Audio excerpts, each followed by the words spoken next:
Hey Gameheads, and welcome to another episode of Mobile Game Reviews. That time on the channel where we take up a game or a new release title to see whether it is worth your time and money. Today we'll be talking about a cult classic in the survival genre, Subnautica.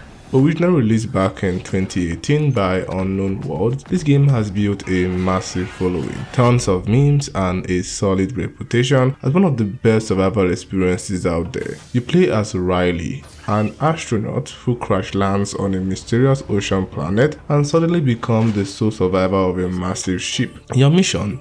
Survive. When I heard that this was coming to mobile, I was honestly excited, and even more so when I found out it was being ported by one of my favorite publishers, Playdigious. So let's dive in, and just a heads up, this review is focused at the game as a mobile port, not what already makes Subnautica great, because that's been talked about to death. So that means we will be cooking it at 4 critical levels: the graphics, the controls, the compatibility, and my personal gameplay experience. All of this will be rounded up in my final verdict, and with that, let's get straight into it. Graphics. The first thing you will notice is the visuals, and I mean, wow. They are almost identical to the PC version. Seriously, take a look at these 2 clips on your screen right now. Can you tell which one is PC and which one is mobile? I'll give you 2 seconds. Okay, if you chose the one on the right, you are correct. But if you picked the left one, you got fooled because the mobile version really holds up well. Sure, the quality dips a little, but overall is shockingly close. Controls. This is where things get a bit mixed. On the right side, they are fluid. No accidental touches, no weird unresponsiveness like Blasphemous, but given how button heavy Subnautica is, the layout could have been a lot better. Swapping weapons feels a bit clunky, and opening your inventory, even though the game pauses, takes away from the action. A radial wheel system or an optimized survival style layout could have worked a lot better. Still, it runs smoothly and there's no jankiness, which is impressive for a port of this scale. Compatibility. I played the game with a beefy phone, the Samsung S24 Ultra. Your boy finally got an upgrade, carrying an even beefier Snapdragon 8 Gen 3, and here is what I noticed.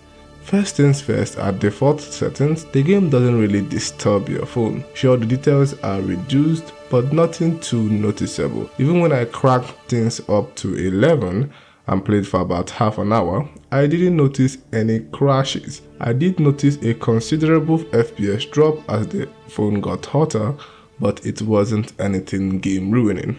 But for a mobile phone that is beefy as mine, I've said that 3 times now, I don't think it's super optimized if 30 minutes of gameplay results in frame drops. But hey, I still say that it's quite playable in low-end devices if you can keep your graphics settings at the default. Gameplay experience. As for the game itself, let's be clear, Subnautica is a hardcore survival game. It's up there with Ark Survival or Don't Starve in the sense that it doesn't hold your hands. You are thrown into an alien ocean with almost no guardians, just occasional radio signals and prompts after you make progress. The story does unfold, progression becomes clear the deeper you go.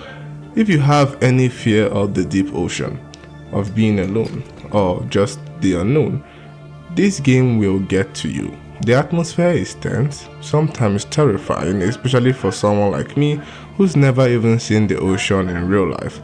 That feeling of isolation and danger is constant. If you love diving, the beauty here is unmatched. Coral reefs, alien wildlife, and surprisingly good swimming mechanics that makes exploration quite rewarding. My final verdict. For me, Subnautica Mobile is a solid 9 out of 10. The port is beautiful, the performance is strong, and while the touch control still needs some refining, it's not enough to ruin the experience.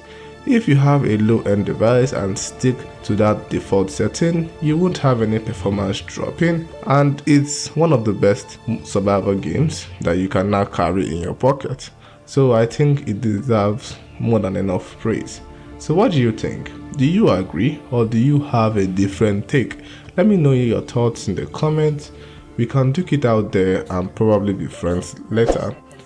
This is your host P-Doc, signing out, and don't forget we're still on a quest to hit that 20,000 subscribers and 4,000 watch hours before the end of this year.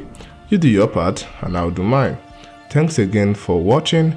I love you all and I will see you in the next one. I'm out too.